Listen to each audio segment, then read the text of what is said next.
거룩하신 아버지 하나님 감사합니다. 오늘도 주 앞에 나와 예배하며 우리 하나님께 경배와 영광을 올려드립니다. 아버지 하나님, 여전히 하나님 우리의 힘이시고 왕이시고 기쁨이십니다. 예배하는 우리 주의 자녀들 온전히 오늘 주의 말씀에 귀 기울이게 하시고 주의 말씀을 따라 살아갈 수 있도록 오늘 말씀에 깨우침을 허락하시고 오늘 이 시대에 하나님 앞에 그 부르심에 맞게 살아가는 주의 자녀 될 수 있도록 역사하여 주시옵소서. 감사드리며 예수님의 이름으로 기도합니다. 아멘. 하나님의 말씀 보겠습니다. 룻기 4장 7절부터 12절까지 말씀입니다. 우리 한 절씩 교독하겠습니다. 옛적 이스라엘 중에는 모든 것을 물으거나 교환하는 일에 확정하기 위하여 사람이 그의 신을 벗어 그의 이웃에게 주더니 이것이 이스라엘 중에 증명하는 전례가 된지라. 이에 그 기업 물을 자가 보아스에게 이르되 내가 너를 위하여 사라 하고 그의 신을 벗는지라.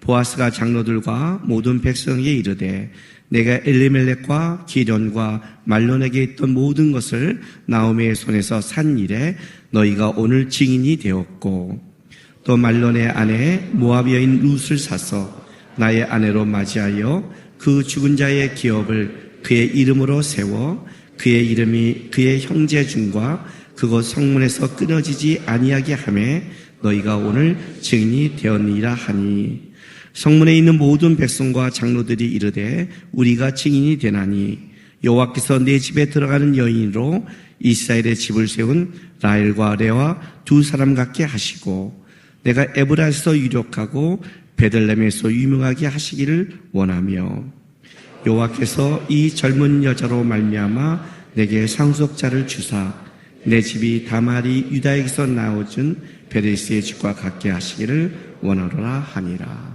아멘.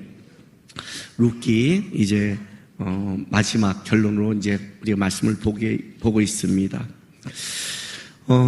지난주가 마커스 21주년이었죠. 예. 21년 동안 제가 이제 여기서 말씀을 전한 건데 여기 지금 20살 이하 한번 손 들어 보실래요? 나는 20살 이하다. 예. 마커스 시작할 때 태어나지도 않은 사람들입니다. 이 사람들은. 예. 그런데 지금 이게 자라서 지금 설교를 하는데 이 자리에 지금 앉아 있는 거예요. 내가 앞으로 20년 후에 말씀을 전할 때 지금 태어난 아이들이 이 자리에 있을까요? 그러지 않을 것 같아요. 제가 20년 후에서 마커스에 설교를 못할 것 같아요. 그때는 은퇴했을 거고 저도 이제 기력이 쇠했을 겁니다. 여러분, 시간이라는 것이 이런 겁니다. 하나님이 우리에게 주어 살아가는 것은 시간 안에 살아가는 겁니다. 이 시간의 무서움을 아셔야 됩니다. 나는 이 시간 동안 살아가서 이 시간 속에서 하나님께 영광을 돌리고 먼지로 사라지는 것이 우리의 인생입니다. 그래서 사명이라는 것은 항상 우리의 시간대 나에게 준 장소에서 사명이라는 게 나타나는 겁니다. 아브라함은 아브라함의 시간대 아브라함이 주신 갈대아우로 가나안 땅에서 그가 믿음의 길을 산 걸로 그의 삶을 하나님께 증명하는 거고 우리는 우리의 시간 속에서 이 나라 속에서 이 환경과 정치 속에서 우리의 믿음을 하나님 앞에 증명하고 살아가는 겁니다. 하나님이 사용하는 하나의 원칙이 있습니다. 그 원칙은 뭐냐면 하나님은 살아있는 자를 통해서만 역사한다 하는 원칙이 있습니다. 제가 이제 한때 신학교 가서 이렇게 설교할 때가 있습니다. 설교하다 보면 이제 이게 듣잖아요. 들으면 이제 신학생들에게 확 도전을 주고 또 여기 교수님들이 있길래 교수님들도 정신을 확 차리게 하려고 어떤 예화를 들면 벼랑간 이렇게 듭니다.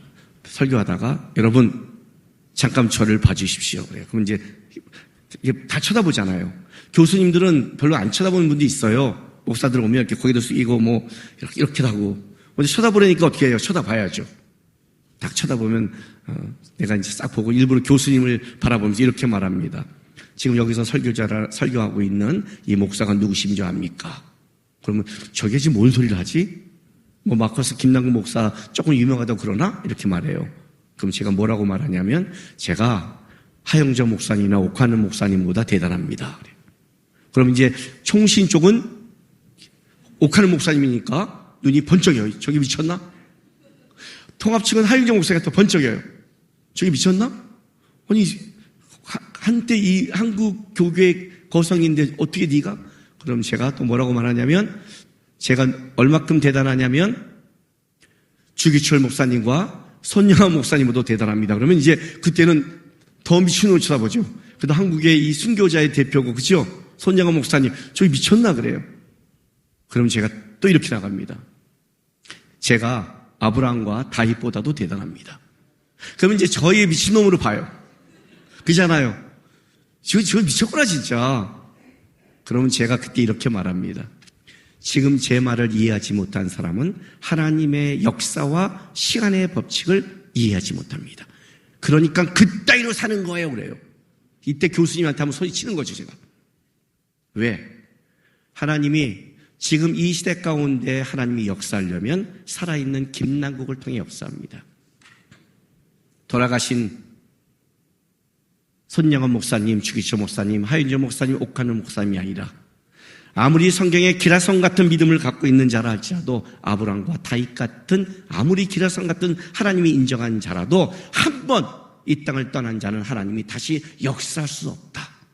하나님이 이 땅을 다시 변화시키려면 사무엘을 끌고 오는 게 아니라 보아스를 끌고 오는 게 아니라 이 중에 보아스를 만들어야 되고 이 중에 사무엘을 만들어야 되는 거예요. 이게 하나님의 법칙입니다. 하나님은 그 시대에 살아가는 자를 통해 하나님의 사람을 부르고 그 세대를 사용한다. 만약 그 시대에 사람이 없으면 하나님은 어떻게 하느냐? 어떻게 할까요? 준비한다. 어떻게? 사울의 나라가 날아갔을 때 사울과 다윗의 나이 차이는 50살 차이입니다, 여러분. 어마어마한 나이 차이예요. 사울이 왕이 40세가 돼요. 왕이 됐는데 왕감이 아니었을 때 하나님 그 시대에 없으면 뱃속에 다시 만들어버립니다. 사무엘상이 그렇게 시작하잖아요. 엘리가 무너가고 아무도 없으니까 한나의 기도를 통해 그때 사무엘을 만들잖아요. 그죠? 하나님은 어떻게든 그 시대 속에 하나님의 사람, 살아있는 자를 만들어서 역사하는 게 하나님의 법칙이지 하나님은 천국에 간 죽은 자를 통해 역사하지 않습니다. 이게 법칙입니다. 그럼 이렇게 되는 겁니다. 내가 이 시대에 하나님의 사람으로 살아가려면 어떻게 해야 되는가? 하나님은 죽어도 이 시대에 살아가는 살아있는 사람을 통해 역사한다면 뭐예요? 나는 기회가 있는 거죠. 그렇죠? 내가 이 시대에 아직 살아있느나 나는 쓰임받을 수 있고 하나님께 부르심을 받을 수 있는 기회가 있는 거예요. 제가 신학교 가면 우리 전도사들 볼 때 이렇게 기도합니다. 여러분, 전도사들은 아직 목사도 안 되는 거예요. 그러니까 우리끼리는 이렇게 말해요. 이렇게 까불고 막 전도사가 뭐 똑똑한 척 하면 저렇게 죽이기 위해서 말로는 이 전도사 나부랭이들이 이렇게 말해요. 그건 목사니까 우리끼리 하는 거예요. 여러분이 말하면 안 돼요. 알았죠? 그러나 나는 신학교에서 설교할 때 전도사 나부랭이라고 설교하지 않습니다. 저는 이 중에 다음 세대에 하나님의 사람이 있다고 믿고 설교합니다. 그래서 하나님이 오늘 지금 신학교에 보냈구나. 이 중에 하나님은 분명히 다음 세대는 예례를 쓴다. 이 안에 있다. 이 안에 만약 없으면 한국교회가 불행해진다. 다음 세대에 하나님의 사람이 없다면 한국교회는 불행하다. 그렇죠? 나는 우리 청년들을 만날 때 어떤 마음이 드냐면 이 청년들 안에 저는요 위를 바라보지 않습니다. 저는 밑을 봅니다. 무슨 말인지 아세요? 나보다 나이 많은 내 동시대의 어른들 상관 안 합니다. 타락을 하던 지랄을 하던 상관 안 해요. 다 상관 안 해요. 그들 전부 다 타락해도 상관없어요. 왜요? 다음 시대만 살아있으면 돼요. 다음 시대만 사무엘이 나오고 다윗이 나오면 이 시대는 변화돼요. 그렇지 않아요? 나는 내 선배들이, 내 주위에 있는 사람들이, 내 아는 목사님들이 어떻게 타락했다 어떻게 했다 나오면 가슴은 아프지만 전 낙담하지 않습니다. 저는 어디를 보느냐? 여러분을 봅니다. 근데 여러분 중에 없다. 다 눈이 동태눈이다. 그럼 낙담을 해요. 그건 진짜 소망이 없는 거예요. 진짜 소망이 없는 거예요. 무슨 말인지 아세요, 여러분? 여러분들 제발 교회와 신앙생활을 할 때 여러분보다 나이 많은 사람을 보고 실족하지 마십시오. 그들 여러분보다 먼저 다 죽습니다. 안 죽으면 죽으라고 기도하세요. 잠깐만 고개 숙이면서 안경 들고 기도하세요. 그냥 하나님 저 빨리 데려가십시오. 제가 있습니다. 여러분만 깨어있으면 되잖아요. 여러분만 살아있으면 되잖아요. 여러분 이 시대에 부르심에 응답하면 되잖아요. 이해가 돼요? 이 시대를 하나님이 살아간다는 것은 그냥 예수 믿고 그냥 구원받았다고 하면 안 됩니다. 그 정도로 여러분이 부르심을 받는 게 아닙니다. 여러분이 예수를 믿었다는 건 구원받은 자입니다. 그러나 여러분이 예수 믿은 자로 이 땅을 살아가게 한 것은 그건 어떤 의미가 있냐면 이 시대 속에 하나님이 믿는 자를 통한 부르심이라는 게 있는 겁니다. 그게 지금 여러분이 하나님 앞에 서야 될 바로 자리라는 거예요. 그럼 부르심은 어떻게 감당할까요? 왜 어떤 자는 같이 믿고 살아가는데 그런 하나님 앞에 부르심을 입었고 어떤 자는 아닐까요? 오늘 룻기에 보면 두 사람이 나옵니다. 결정적인 사람이에요. 오늘 여기 말한 보세요. 4장 7절 보세요. 옛적 이스라엘 중에 모든 것을 무르거나 교환한 일이 확정되기 위하여 사람이 그의 신을 벗어 그의 이웃에게 주더니 이것이 이스라엘 중에 증명하는 전례가 된지라. 그 기업 물을 자가 보아스에게 이르되 내가 너를 위하여 사라 하고 그의 신을 벗은지라 줬어요. 그 기업 물을 자, 즉 첫 번째 기업 물을 자와 두 번째 기업 물을 자가 있습니다. 그죠? 이 사람은 선택을 하는 겁니다. 첫 번째 기업 물을 자는 자기의 기업이 손해가 될까 해서 자기 기업 무릎을 포기하고 그 권리를 넘겨줬습니다. 보아스가 그걸 받습니다. 이 한 번의 선택이 어떤 일이 벌어지냐면 한 사람은 하나님의 나라에 예수의 족보에 들어가는 엄청난 축복을 받았고 하나는 뭐예요? 오늘 여기에 뭐예요? 기업 물을 자, 이름도 쓰지 않는 자가 되어버렸습니다. 이 나라신 거예요. 그죠? 이 첫 번째 사람이 만약 내가 모르겠다 했다면 이 사람이 지금 여기 이름이 기록되고 찬란하게 우리가 지금은 주님 오실 날까지 대대로 말하는 보아스가 아니라 이 사람을 얘기하는 예수 그리스도의 조상으로 사사기에 무너지고 그 끔찍한 시대 속에 한 시대를 준비한 사람의 이름으로 성경책에 남았을 텐데 이 사람은 아예 성경책에 이름도 쓰지 않고 사라져버렸습니다. 끔찍하잖아요. 그럼 이렇게 생각하는 거 우리는 역시 선택이 중요하다. 한 번 선택을 잘못하니까 이런 일이 벌어졌다. 이렇게 생각할 수 있는데 그렇지 않습니다. 왜? 한 번 선택을 잘못했다면 그 선택은 돌아올 수 있습니다. 그게 다윗입니다. 다윗은 선택을 잘못할 때가 있었습니다. 그러나 그는 언제든 나단의 말에 무릎을 꿇었고 하나님의 말씀에 무릎을 꿇으면서 언제나 물론 벌을 받고 혼났지만 하나님의 자리로 돌아왔습니다. 사람은 이렇게 말합니다. 그때 내가 그 선택 잘못했어. 그때 내가 그렇게 안 했어. 내가 그걸 잘못해가고 망했구나. 하나님은 그렇게 하지 않습니다. 이 사람은 한 번의 선택을 하는 게 아닙니다. 이 사람의 선택을 보면 그 사람이 살아가는 목적과 그 사람이 중요시 여기는 것과 그 사람이 갖고 있는 비전과 꿈이 묻어 있는 겁니다. 이 사람이 이 순간 잘못 선택한 게 아니라 이 사람은 철저히 자기의 가치관과 마인드를 따라 선택한 겁니다. 한 번의 선택이 아니라 어떤 마인드와 어떤 가치관을 가진 자는 하나님이 이렇게 쓰는 겁니다. 물론 보아스도 이 사람보다 좋은 마음을 가졌습니다. 룻에 대해서 도와주고 했지만 보아스도 사실 똑같은 자였습니다. 왜? 룻에게 좋은 거지만 룻의 기업을 물려주려고 한 마음이 없었습니다. 나중에 룻이 얘기했을 때 그걸 깨달았어요. 그렇죠? 자기가 기업 물장을 알고 있었지만 자기도 기업에 손해보는 거를 그런 무리한 짓을 안 했지만 룻의 말을 듣고 정신을 차렸습니다. 그때 선택이 잘못된 걸 보아스는 알았습니다. 그래서 보아스는 다시 그의 선택이 하나님께로 돌아온 겁니다. 그러니까 가치관이 바뀐 거예요. 선택이라는 것은 그냥 결정한다가 아닙니다. 그걸 결정할 때는 그 결정한 데 자기의 보는 눈, 생각, 비전, 가치관 그것이 드러나는 겁니다. 결혼할 때 그런 게 또 드러나요. 무엇을 볼 것인가? 어떤 걸 볼 것인가? 예? 우리 자매들 어떤 사람 원하십니까? 신앙 좋고 그리고 그게 끝나야 되거든요. 신앙 좋고로. 근데 안 끝나요. 제가 한번 얘기했죠. 둘러서 초창기 한 자매, 우리 자매들이 있길래 우리 무슨 했다가 이상형 있길래 내가 리더니까 있다가 얘네들이 자꾸 결혼 못할 것 같다고 하길래 너 둘 다 이상형 좀 써와. 이상형. 니네가 어떤 남자 갖고 와. 내가 봐줄게. 빨리 쏘아. 다 쏘았어요. 다 했어. 한 명한테 내가 그랬잖아요. 지금은 이제 보통 결혼이 30살 넘지만 우리 때는 30살 넘으면 무조건 노처녀예요. 그 전에 다 결혼을 했어야 됐어요. 딱 보자마자 얘한테 했어요. 너 30 무조건 넘어. 32에 결혼했어요. 한 명한테 제가 뭐랬는데요. 너 결혼 못해. 지금도 못했어요. 예언가. 끝나고 한번 몇 명 해줄까요? 너 결혼 못해. 너 40 넘어. 그 제가 그러고 내가 왜 결혼을 못해요? 그래요. 네 이상형. 왜요? 이런 사람 없어 이 땅에. 일단 없는 사람을 구하잖아. 천국에 있어. 두 번째, 혹시 있을지 모르잖아. 그치? 혹시 있을지 몰라. 너한테 오기 전에 채 갔어. 너한테 올 시간이 없어 이런 남자는. 있자마자 다 챙가. 이해가 돼? 넌 독신이야. 저는 왜 32야?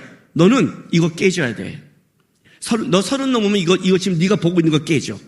그 당시에는 요즘은 40이 넘어야 돼요. 뭐예요? 키가 깨지고요. 주님이 버린 것. 그랬죠? 나는 키와 용모를 버렸노라. 주님이 쓰레기로 여긴 거 다 구하잖아요. 키와 용모. 내가 작아서 이런 말 하는 거 아니에요? 우리 아내도 키 큰 남자를 원했어요, 맨날. 내가 만나기 전에 다 1m 75가 넘었어요. 문제는 주님이 계획한 남자가 누구냐는 거죠. 작다 못해 빠진 사람이잖아요. 그잖아요. 그게 중요해요. 근데 우리 아내는 그전엔 저를 쳐다보지도 않았어요. 제가 한번 프로포즈 하다가 채였거든요. 왜? 사모할 마음이 없대요. 사모할 마음이 없기는 그것도 있겠지만 키 작은 남자가 싫었겠지. 신앙이 자라고 보니까 우리 아내가 이렇게 말했어요. 왜 김남국과 결혼하려고 했어? 저 남자랑 결혼하면 하나님 앞에 믿음을 떠날 일이 없을 거라고. 멋있죠? 근데 아멘으로 받아들이긴 싫죠? 그죠? 그래도 20대는 키죠? 네, 너 이거 안 무너져 그랬어요. 우리는 신앙이 있다는 게 뭔지를 몰라요. 교회 다니고 이런 걸로 알아요. 신앙이 없다는 게 무슨 말인지를 몰라요. 하나님이 보는 기준이 뭔지를 몰라요. 여러분이 어떤 걸 선택하고 할 때 뭐가 나면 여러분의 마인드과 추구하는 것과 바라보는 것과 소망과 꿈이 다 거기에 묻히게 돼 있는 거예요. 다 묻히게 돼 있는 거예요. 이 남자는 뭐가 묻혔을까요? 예, 이 남자는 철저히 현실적인 사람이에요. 왜? 여기 룻기 4장 6절에 이렇게 말을 해요. 그 기업 물을 자가 이르되 나는 내 기업에 손해가 있을까 하여 나를 위하여 물으지 못하노니 내가 물을 것은 내가 물이라 나는 물으지 못하겠노라. 왜요? 철저히 자기 계산이 있어요. 나는 내 기업에 손해가 있다. 손해되는 일 안 한다요. 나는 이익되는 일 한다. 나오미랑은 결혼한다. 늙은 사람과 결혼한다. 처음에 나오미인 줄 알고 기업 물은다고 그랬어요. 왜? 나오미는 애를 못 낳으니까. 그러면 그 기업이 다 내 거 되니까. 그런데 모압여인 룻이라는 젊은 여자를 말할 순간 내가 이 사서 줘? 엄청난 돈을? 너 무섭죠? 무섭죠? 나이 먹은 할머니라도 돈 된다면 결혼하겠다는 거예요. 무서운 사람이에요. 철저히 자기 마인드와 가치가 정확해요. 그리고 이 사람이 얼마나 대단한 줄 알아요? 보세요. 이 신을 물리고 넘긴다. 이걸로 끝나지 않아요. 신명기 25장 5절에서 10절 볼게요. 죽은 형제에 대한 의무라는 신명기의 법이 있어요. 자, 쭉 들어보세요. 형제들이 함께 사는데 그중 하나가 죽고 아들이 없거든 그 죽은 자의 아내는 나가서 타인에게로 시집가지 말 것이요. 그 남편의 형제가 그에게로 들어가서 그를 맞이해 아내로 삼아 그의 남편의 형제된 의무를 그에게 다 행할 것이요. 그 여인이 난 첫 아들이 그의 죽은 형제의 이름을 잊게 하여 그 이름이 이스라엘 중에 끊어지지 않게 할 것이라. 그러나 그 사람이 만일 그 형제의 아내 맞이하기를 즐겨하지 아니하면 그 형제의 아내는 그 성문으로 장로들에게 나아가서 말하기를 내 남편의 형제가 그의 형제의 이름을 이스라엘 중에 잊기를 싫어하여 남편의 형제된 의무를 내게 행하지 아니하나이다 할 것이요. 자, 그래서 잘 보세요. 그 성읍 장로들은 그를 불러다가 말할 것이며 그가 이미 정한 뜻대로 말하기를 내가 그 여자를 맞이하기를 즐겨하지 않으라 하면 그 형제의 아내가 장로들 앞에서 그에게 나아가 그의 발에서 신을 벗기고 그의 얼굴에 침을 뱉으며 이르기를 그의 형제 집을 세우기를 즐겨 아니하는 자에게는 이같이 할 것이라 하고 이스라엘 중에서 그의 이름을 신벗김 받은 자의 집이라 부를 것이라 그래요. 여러분 이거 얼마나 모독스러운 거예요. 싫다 그러면 어떻게 하죠? 아내가 신을 벗으래요. 신을 벗어서 그 신을 주면 침을 뱉으래요 얼굴에. 그리고 이렇게 말해요. 신벗기를 싫어하는 하나님의 형제의 집을 있기를 싫어하는 놈이에요. 이게 평생 달라붙어요. 그렇죠. 모욕스럽지 않아요? 모욕스러운 거예요. 신을 벗는다. 신을 벗는다. 언제 성경은 이 단어를 사용하냐? 왜 신벗김으로 이걸 했냐면 여기는 굉장히 중요한 의미가 있어요. 출애굽기에 보면 모세가 가시땀을 넓게 불꽃이 붙고 다가올 때 하나님이 이렇게 말씀했어요. 여기는 거룩한 곳이니 내 발에 신을 벗어라. 여기서 신을 벗는다는 건 이런 뜻을 가져요. 종됨. 하나님 앞에 종됨이에요. 신을 싣고 들어갈 수 없어. 철저히 종됨이에요. 그러나 또 언제 신을 벗냐면 종과 노예라는 비슷한 의미를 갖고 있는데 전쟁 때 상대의 나라에게 패한 군주가 끌려올 때 신을 벗기고 끌려와요. 이해가 되세요? 그때 신을 벗김이 나오는 거예요. 그러나 여기서는 종됨을 얘기하는 게 아니죠. 너가 신을 벗는다는 건 뭐예요? 너의 나라, 너의 기업, 내가 피배자로 만들 거예요. 이거 무서운 말이에요. 그러니까 영적인 의미가 담겨있는데 이걸 몰라요. 그냥 신 벗겨주지 뭐. 우리 중에 그런 사람이 있잖아요. 여기서 기분 나쁘면 나 예배 안 드려. 예수 안 믿어. 여러분 목사는 그래서 어떻게 해야 돼요? 목사는 상처받았어. 이렇게 해요. 어떻게 하려고. 그런데 속으로는 미쳤냐? 믿지 마. 여러분 누가 손해인데 그게 어떤 말인 줄 아세요? 내가 예수를 안 믿는다는 건 어떤 말인 줄 아세요, 여러분? 지옥으로 가고 내 인생은 나락으로 떠지며 하나님의 은혜와 축복을 나는 끊어버리겠다는 카인 같은 삶을 살겠다는 거예요. 방황하고 유리하는 삶. 어떤 말인데 그 말이? 그가 하는 말이 뭔지를 모르는 거예요. 그냥 말로 그냥 하는 거죠. 왜? 하나님이 지금 당장 안 하니까. 신발 벗기고 그래. 이해가 돼요? 영적 무시함이죠. 그리고 침을 뱉어요. 많은 사람이 모욕을 줘요. 그리고 신발 벗기기를 싫어하는 집이에요. 그게 평생 가요. 근데 이런 모욕을 듣는데 왜 할까요? 왜 할까요 도대체? 이 사람은 왜 그렇게 할까요? 왜 그런지 아세요? 이 사람의 말 맞다나 이 사람은요, 내 기업이 손해가 될까 두려운 사람이에요. 오늘 룻기는 아주 이 표현을 성경에 재미있게 표현해줘요. 아주 재미있는 표현을 써요. 아주 재미있는 표현. 룻기 4장 1절. 7절에는 아까 말한 8절에는 기업 물을 자가 보아스에게 요 정도 나왔지만, 자 4장 1절 보세요. 보아스가 성문으로 올라가서 거기 앉아 있더니 마침 보아스가 말하던 기업 물을 자가 지나가는지라. 보아스가 그에게 이르되 뭐라고 부르죠? 아무개여 이리 와서 앉으라 하니 그가 와서 앉으며. 이 사람의 이름은 뭐죠? 아무개. 그럼 성이 아시고 이름이 굉장히 무게 있는 무게죠. 그런 뜻 아니죠. 예, 그렇지 않죠.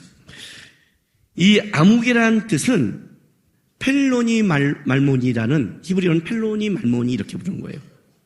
이게 무슨 뜻일까? 예, 이런 뜻. 아무 의미 없는 음절의 반복이에요. 이것저것, 뒤죽, 박죽, 이런 반복, 이제 음절의 반복. 이 사람 이름을 부르는 게 아니에요. 그냥 아무개요 부른 것도 아니에요. 그냥 의미 없는 음절을, 그냥 여기서 성문에서 저 사람 이름을 부르는 게 아니라 이봐 이렇게 부른 거예요. 근데 이봐 하는데 그 사람이 쳐다본 거죠. 이해가 돼요? 기업 물을 자 이름은 뭐죠? 보아스. 성경에 여기 말고 딱 한 군데 더 나오죠. 어디요? 솔로몬의 성전의 양 기둥. 보아스와 야긴. 그에게 힘이 있다. 보아스. 성전 기둥의 이름, 그 기둥의 이름 말고 딱 그 이름이 한 사람 나오는데 룻기에 나오는 거예요. 그러니까 의도적으로 지금 룻기는 성전 기둥에 막강한 보아스라는 이름을 하나 딱 주고 반대편에 쓴 사람을 뭐라 하면 이름을 아예 이름 자체를 기록하지 않아 버렸어요. 이건 어떤 뜻이냐면 얘에 대해서 기억을 지워버리라는 거예요. 우리가 열왕기를 왕들을 보다 보면 하나님 다윗을 쫓는 왕, 여로보암을 쫓는 왕, 여러 가지 왕들이 있어요. 그러나 다 기록해줘요. 다윗과 사울도 기록해줘요. 심지어 가룟 유다도 기록해줘요. 이해가 돼요? 그렇게 살던 앉아서 하나님의 어쨌든 모델 속에 기록해줘요. 근데 하나님은요, 이쪽은요, 아예 기억도 안 해버리는 거예요. 지금 이게 대조예요. 근데 하나님이 기억도 안 한 이름인데, 그러면 하나님이 기억 안 하면 그 시대 속에는 기억 안 하냐? 아니죠. 그 시대 속에는 유명한 자죠. 왜? 자신의 기업이 있는 자니까. 그 시대는 능력 있는 자죠. 그 시대 속에는 성공한 사람이죠. 이런 사람이 어디 나온 줄 아세요? 마태복음 7장.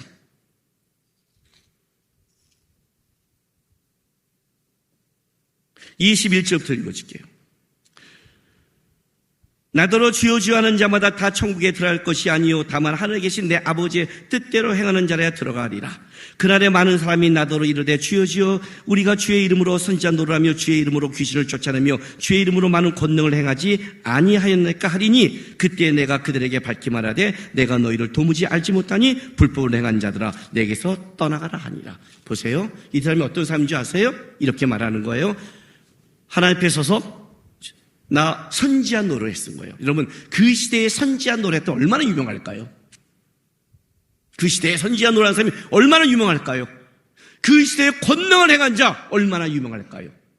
그죠? 그 시대에 많은 영적인 귀신을 쫓아낸 자 그 시대 속에 얼마나 유명할까요? 한번 생각해 보세요. 얼마나 유명하고 얼마나 살았으면 하나님 앞에 서서 내가 이렇게 말하잖아요.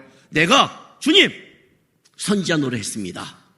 내가 귀신을 쫓았습니다. 많은 권능을 행했습니다. 말할 만큼 그 시대 속에 당대에 성공한 자고 유명한 자예요. 근데 주님은 이렇게 말해요. 그들에게 불법을 행한 자야 내게서 떠나라 하면서 내가 너희를 도무지 알지 못하니.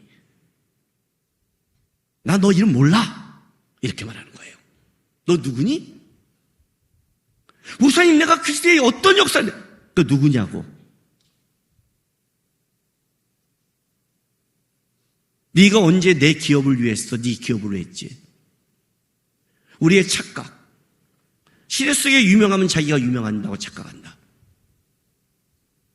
제가 마커스로 김남근 목사로 사람이 알려졌다고 하나님 앞에 내 이름이 알려졌을까? 그렇지. 가봐야 알죠. 제가 두려운 게 이런 부분이에요. 제가 두려운 게. 우리 아내가 저한테 항상 하는 말이 이 말이에요. 우리 아내가 항상. 우리 아내의 기도는 딱 하나밖에 없어요. 우리 아내의 비전은 하나예요. 우리 아내의 꿈은 하나예요. 우리 아내의 열심도 하나예요. 우리 아내의 모든 에너지는 하나예요. 뭘까요? 저 잡는 거. 김남근 목사 타락하지 않는 거. 우리 아내는 딱 하나예요. 관심을 딴 데 갖지 마, 당신. 밤 10시까지 성경 공부하고 들어갔는데 10시 반에 들어갔는데 집에 갔더니 나한테 이렇게 말해요. 왜 일찍 들어왔네요? 아니 밤 10시 반인데 성경 공부하고 왔는데 그러면 1시간 더 기도하고 와야지. 내가 문 앞에 서서 다시 나가야 되나? 나는 우리 아내의 마음을 알아요. 근데 저도 두려워요. 땅에서 인정받는 게 하나님께 인정받는 것인가 과연? 그게 어떻게 증표가 되는가? 내가 마크에서 하나님 21년 동안 설교했으면 내가 과연 하늘나라 갔는데 하나님께서 나 널 모른다 할 수 있잖아요, 여러분. 왜? 이것이 내 명예, 나의 유명세, 내 기업을 위해 할 수 있잖아요. 아니에요? 우리가 하나님의 이름으로 얼마나 자기의 기업과 자기의 영광을 위해 살아가는 게 있어요. 지금 그 얘기하고 있잖아요. 선지자 노릇, 귀신 쫓고 많은 권능 다 하나님의 나라를 위해 되지만 하나님이 이렇게 말하는 거예요. 그건 내 나라 아니었어. 너의 기업이었잖아. 근데 왜 이렇게 살아갔을까요? 왜? 이게 당대에 인정받았으니까 그래요. 인정받았으니까만 이게 인정을 받지 못했으면 아니란 말이에요, 여러분. 아니란 말이에요. 목사의 유명세에 쫓지 마세요. 그냥 여러분도 기도하시고 여러분도 말씀 놓으시고 말씀에 맞으면 쫓아야 돼요. 아셨어요? 중요한 거 이 법칙은 우리가 유일하게 쫓은 거는 말씀밖에 없어요. 말씀이 맞는 삶 살고 말씀에 맞는 서로가 애쓰며 살아가는 거예요. 서로가 지키려고. 여러분의 삶에서 난 나의 삶에서 끝까지 하나님 앞에 성공한 자로 사는 게 아니라 유명한 자로 사는 게 아니라 능력 있는 자로 사는 게 아니에요. 더 중요한 게 있어요. 하나님 앞에 명예로운 자로 살아야 돼요, 여러분. 명예가 있어야 돼요. 그 명예가 뭘까요? 내가 너의 이름을 안다예요. 보아스. 너는 나의 힘이었어. 너가 세상의 힘은 아니었을지 모르겠지만, 세상에서는 인정받고 능력은 없었지만, 적어도 나의 나라에서는, 이 땅에서는, 내가 하고 싶은 데는 너는 나에게는 힘이었고 내가 너를 기억하고 있어. 이해가 되세요? 이 사람은 왜 이걸 당당했냐면, 그래 모욕 한번 당하지, 이거예요. 할 수 있잖아요, 우리요. 그죠? 내가 이 선교사님 아이가 있는데 4살짜리예요. 걔 올 때 사탕을 주니까 날 좋아해요. 어느 날 사탕 주는데 애가 그 식당에서 밥 먹는데 종이컵에 오줌을 쌌어요. 이렇게 반 정도. 내가 장난 삼아도 그랬어요. 네 오줌 먹으면 사탕 한 개 줄게 그랬어요.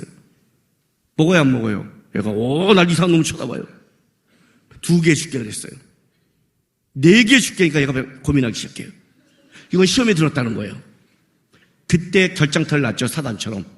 사탕을 제주로 원래 이만큼 한 통을 사갔거든요. 이거 딱 냈어요. 오줌 먹으면 줄게 그랬더니 얘가 오줌을 딱 잡아서 마시러 갔어요. 엄마가 잡은 거야. 야, 미쳤어 너? 나? 자기 오줌 먹으면 인상 쓰죠. 100만 원 줄게. 먹을래 안 먹을래요? 1000만 원 줄게요. 1억 줄게. 100억 줄게. 1억 줘도 먹어요. 헛소리 하고 있네. 내 오줌인데 뭐 이만큼 먹고 1억 받지. 세상의 기업, 세상의 돈, 세상 거를 쫓으면 명예도 없어요. 그게 목적이니까. 이 사람 왜? 그래도 세상에 인정받고 한번 모욕받아도 이만한 돈이 있고, 그래 그까지가 어때? 니네가 그렇게 불려도 나는 너네보다 당당하고 돈 많고 잘 살아가. 이해가 돼요 지금요? 그러니까 할 수 있는 거예요. 그러니까 선택할 수 있다고요. 그의 가치관과 목적에 맞아서. 하나님의 나라가 아니기 때문에 그래요. 보아스는 바뀐 거죠. 그래서 보아스가 그걸 딱 물려받고 나서 어떤 일을 벌인 줄 아세요? 자 보세요. 이렇게 축복을 해요. 11절 보세요. 성문에 있는 모든 백성과 장로들이 이르되, 이제 그 신발 물을 자가 첫 번째 기업 물을 자가 포기하니까 그 사람은 이제 다 아는 거죠. 아, 진짜 쟤는 형제의 기업에 대해 관심 없는 진짜 세상적인 놈이라 알지만 어떻게 힘이 있는데 놔두고 보아스를 향해 이렇게 축복을 해줘요. 성문에 있는 모든 장로들, 백성과 장로들이 이르되, 우리가 증인이 되나니 여호와께서 내 집에 들어가는 여인으로 이사의 집을 세운 라헬과 레아 2사람 같게 하시고, 너가 에브라에서 유력하고 베들레헴에서 유명하게 하기를 원하며, 여호와께서 이 젊은 여자로 말미암아 내게 상속자를 주사 내 집이 다말이 유다에게서 나오준 베레스의 집과 같게 하시기를 원하노라. 이 2가지 축복을 해요. 이 2가지 축복은 굉장한 축복이에요. 이 축복을 할 때는 백성과 장로들이 첫 번째 기업물자가 하지 않고 할 때 어떻겠어요? 그죠? 그러면 이렇게 되는 거예요. 보아스에게 이 축복을 한다는 것은 이 사람에게는 이 축복이 가지 말라는 거예요. 그렇죠? 이게 상반되는 거예요 지금요. 그러면 생각해 보세요. 축복을 할 때는 이렇게 하는 거예요. 이 사람이 가장 적절한 축복을 해주는 거죠. 제가 우리 아이가, 둘째 아이가 중2 때 학교를 한국에서 중퇴를 했어요. 그리고 걔를 필리핀에 선교사님께 보냈어요. 걔는 한국에서 공부할 마음도 없고 걔는 힘든 애예요. 중2 때 필리핀에 가서 선교사님 돕고 스테기사님 돕고 영어 배워라. 그 영어 끝나면 그 영어로 토플 시험을 보고 미국으로 네가 가라 했어요. 그러니 걔를 데리고 간 거죠. 빙결 태우고. 이제 아빠의 손을 떠났잖아요. 저는 외국에 살아본 적도 없고 유학생활도 모르잖아요. 그래서 내가 걔를 코치할 게 없는 거예요. 그때 갈 때 딱 마지막 인사할 때 걔한테 하나님 어떤 말을 해줘야 될 거야 하다가 딱 이 얘기를 해줬어요. 하준아, 너는 지금부터 아빠가 못 가본 길을 간다. 아빠가 충고할 수가 없구나. 그리고 부모의 집을 떠나간다. 본토 친척 아비 집. 누가 생각나요? 아브라함이죠. 너가 가는 인생길을 나는 모른다. 이제 한 가지만 기억해라. 아브라함이 말씀을 따라갔고 아브라함이 가는 곳마다 하나님께 제단을 쌓고 예배했다. 명심해라. 어디를 가든지 하나님의 아들로 하나님을 바라보고 하나님의 말씀을 묻고 어떤 것을 결정할 때 한 가지만 딱 기억하고 결정해라. 하나님의 존귀한 아들로 이것을 해야 되냐 말아야 되냐를 결정해라. 그렇게 간다면 너의 길 속에 하나님이 인도해 갈 거다 이렇게 했어요. 왜냐하면 걔가 가는 길에 지금 아브라함 같은 딱 적절한 거예요. 지금 이 모압 여인 룻을 데려오므로 보아스는 엄청난 재산적 손해를 봐요. 그죠? 근데 이렇게 축복해 주는 거예요.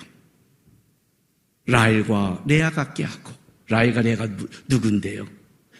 레아가 아브라함의 자식의 이스마엘은 선택받지 못했어요. 아브라함의 자식이랄지라도. 이삭의 자식 중에 에서가 선택받지 못했어요. 장자라 할지라도. 그죠?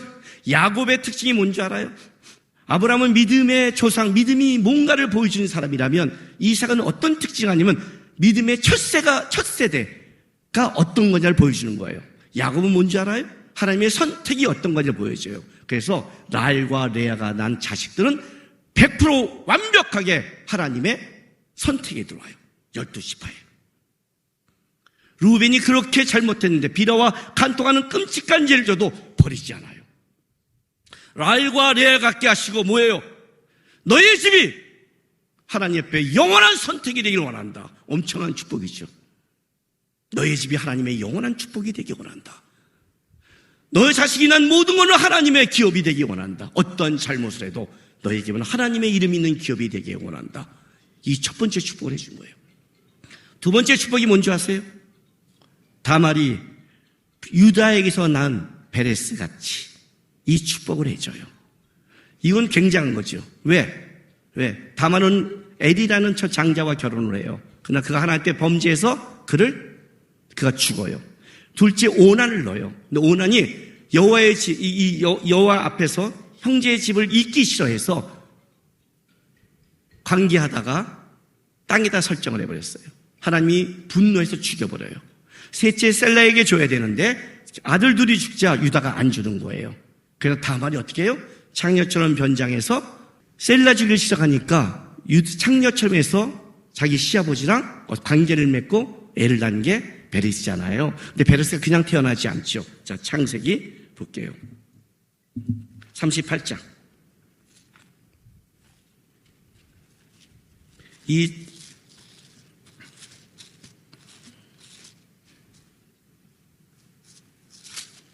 28절 보세요. 해산할 때 손이 나오는지라 산파가 이르되 이는 먼저 나온 자라고 홍색실을 가져다 쌍둥이 내서 그 손에 메었어요. 먼저 나오니까 장남인 자고 손을 메었어요. 그 손을 도로 들이며 그의 아우가 나오는지라 산파가 이르되 내가 어찌하여 터뜨리고 나오느냐 하였으므로 그의 이름을 페레스라 불렀고 그의 영 곧 손에 홍색실 있는 자가 뒤에서 나오니 그의 이름을 세라라 불렀더라. 그러니까 이게 웃긴 게 뭐냐면 이쪽 집안은 굉장해요. 에서와 야곱이 있을 때 뱃속에서 싸웠죠. 그죠? 그때는 야곱이 맞았을 거예요. 에서가 워낙 셌으니까. 그래서 나올 때 맞더라도 그냥 발목 잡고 나왔죠. 그래서 야곱의 이름은 뭐예요? 야곱이 발목을 붙잡는 자, 약탈자. 그게 야곱의 이름이잖아요. 여기는 뭐죠? 형이 나오는데 잡아 넣었어요. 대단하지 않아요? 나오는데 머리털도 없을 거 아니에요. 잡아서 발목 잡고 집어넣으면서 어떻게 나와요? 터치고 찍고 나온 거예요. 터짐. 먼저 나오려고 빼면서 구멍이 막히니까 찍고 나온 거예요. 와, 센 놈이죠. 근데 왜 이 터짐이냐 이거예요. 베레스의 뜻. 유다가 막았던 것, 막혔던 것, 다말을 위해 하나님이 터치고 나온 거예요. 그럼 이 축복은 이렇게 돼요. 너는 어떠한 경우도 망하지 않을 것이다. 베레스같이 아무리 막혀도 터치고 하나님이 너의 기업을 잇게 할 것이라는 축복을 주신 거예요. 엄청난 명예와 축복이죠. 다른 말로 할게요. 한 기업 물리자 펠로니 말모니 이 사람, 이 아무개는 이렇게 되는 거예요. 너의 나라는 영원하지 않을 것이다. 너의 나라는 망할 것이다. 알았을까요?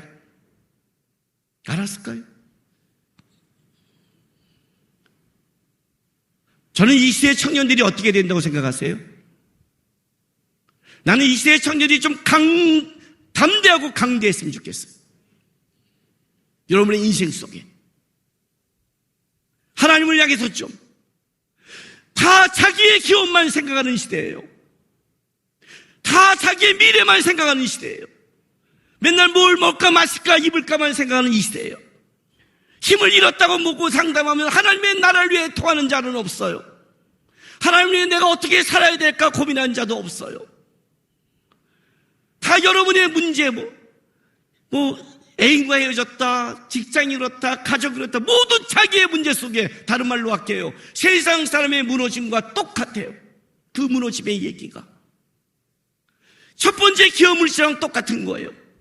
교회가 모독을 당하던 상관없어요. 영적인 모독도 내 것만 쓰면 상관없는 시대가 되어버렸어요. 내 기업, 하나님의 기업 때문에 내가 좀 불편한 사람은 없나요?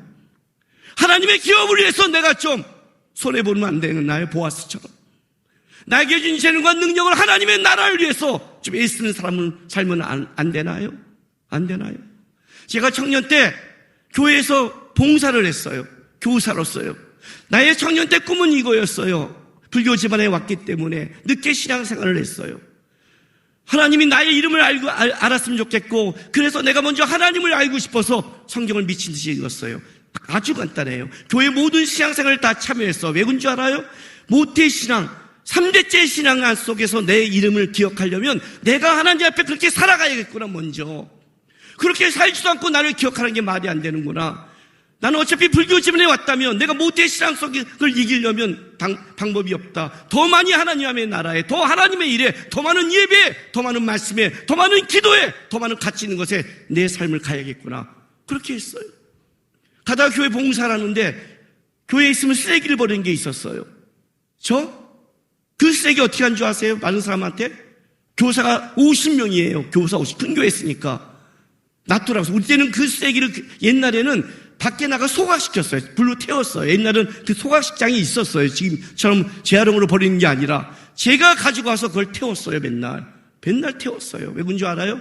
왜 그랬을까요? 제가요. 그거 태우면 먼지 날리죠. 내 옷도 불냄새 나잖아요. 왜 했을까요? 이거예요. 하나님, 모두가 교사도 하고 모두가 찬양하고 모두가 다 해요. 근데 쓰레기 버리는 거 싫어해요. 이렇게 했어요. 하나님의 성전을 제가 깨끗게 할게요. 그랬어요. 소망이 뭔지 알아요? 나는 주님의 눈이 내 이름을 알고 내 삶에 머물러 주기를 소망했어요. 그러면 유명한 자 아닐까요? 고린도후서에 말한 무명한 같은 자, 유명한 자요. 아무것도 없는 자 같으나 모든 것을 가진 자다. 왜? 하나님을 가졌으니까. 하나님이 내 이름을 아니까. 지금 이 땅에서는 무명하지만, 이 땅에서 알아주지 않지만 하나님 앞에 나는 알아주는 자요. 이 땅에서 능력이 없지만 나는 하나님의 능력을 가졌으니까.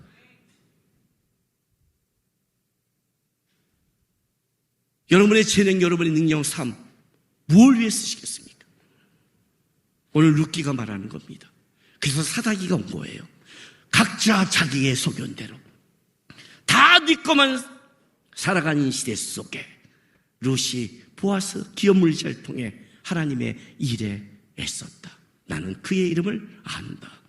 그렇지 않은 자의 이름을 나는 기억하지 않을 것이다. 얘는 내가 랄과 레아가 선택한 것 같이 영원히 선택할 거다. 얘는 베레스 입이 터치는 내가 터뜨릴 것이다. 장로들의 축복이 아니에요. 성경에 기록했다는 것은 하나님의 마음이었고 하나님의 축복이었어요. 오늘 이 시대도 마찬가지예요. 여러분, 무명한 것 같아도 하나님이 알면 유명한 자입니다. 세상 것이 없다고 찌르지 마세요. 하나님을 위해 애쓰고 힘쓰고 살아가면 하나님이 약속합니다. 랄과 레알 같이 너는 영원할 것이며 베레스같이 망하지 않고 터뜨릴 테니까 내가 너희 이름을 아니까 하나님의 나라, 하나님의 영광을 위해 한번 살아봐라. 그런 하나님의 사람들이 여러분이 되고 그렇게 일어나시고 한 시대를 하나님 앞에 살아내는 하나님의 사람이 되기를 바랍니다. 기도합시다. 이제 이렇게 기도합시다. 주님, 여러분의 이름을 대세요. 김당구 오늘 예배드립니다.